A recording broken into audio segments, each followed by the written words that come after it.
In the energy quadrant, crude oil rallied up over 1%, pulled back a little bit in toward the end of the day. We had a high of about 57.55 and a low of about 56.96. It was a bit of a push rally, and what I mean by a push rally is we're at a critical spot technically for crude oil, a critical resistance levels on a combination of different time frames on the chart. And that's what I mean by a push rally, a rally that is attempting to push through multiple levels that have sort of coalesced in the same area. So you're looking at basically the 50-week moving average, which comes in around 58.97, and the 50-day moving average, which comes in right around today's high, about 57.55. We're really looking for a close above one or both of those in order to get a bullish movement. And when you look back about 4 or 5 days ago, we actually got a daily chart close below a technical pattern that implies we're going to get down to about $52 in crude oil. So the push rally getting through the 50-day and the 50-week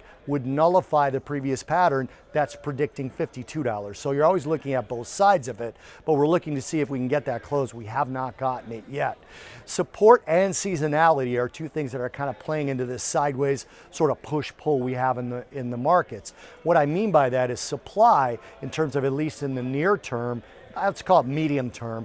The EPIC pipeline is getting ready to open. At least an announcement has been made that is going to be up and running by the end of 2019. The EPIC pipeline is a much awaited transport vehicle to take crude oil, natural gas directly from the Permian all the way to the Gulf Coast for immediate export. So now this is a slow process, about 11 miles an hour through the pipe, but it is a very inexpensive process, which means that the Permian Basin, with this EPIC pipeline, until its capacity is full, can produce at a cheaper price, because the transport cost, something they call plus pipe, is no longer, there no longer needs to be an adjustment. That all goes to the driller now. That extra profit in between the old transport cost, which was rail or trucking, and the new transport cost, which is pipe and cheaper. And seasonality, August is generally a pretty strong period, 1 or 2% higher over 20 years or so for crude oil. So the month of August tends to start right there and rally through most of the month with a little bit of ebb and flow,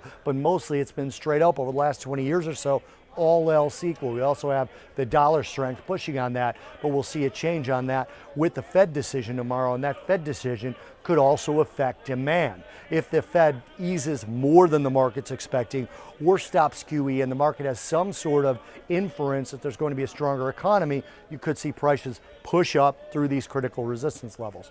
And then lastly, we have a little bit of interesting information between Iran and China. Iran appealed to China to buy more of their crude. Now, there's nothing out of China on this subject as of yet, but that report came through Reuters, and Reuters is saying they're asking China to buy more, which would be a supply dump onto the market, which again would be a push in terms of pushing prices lower. So if that actually happens, China, the current Brent and WTI that might be going to China will be available to the markets. They'll be replacing it with Iranian Brent. Really, Iranian doesn't have any light sweet, so it'd mostly be a Brent phenomenon. You could see that spread come in between Brent and WTI. But if that happens, it would be more supply on the market, could put prices lower. So a lot going on before we get the EIA tomorrow.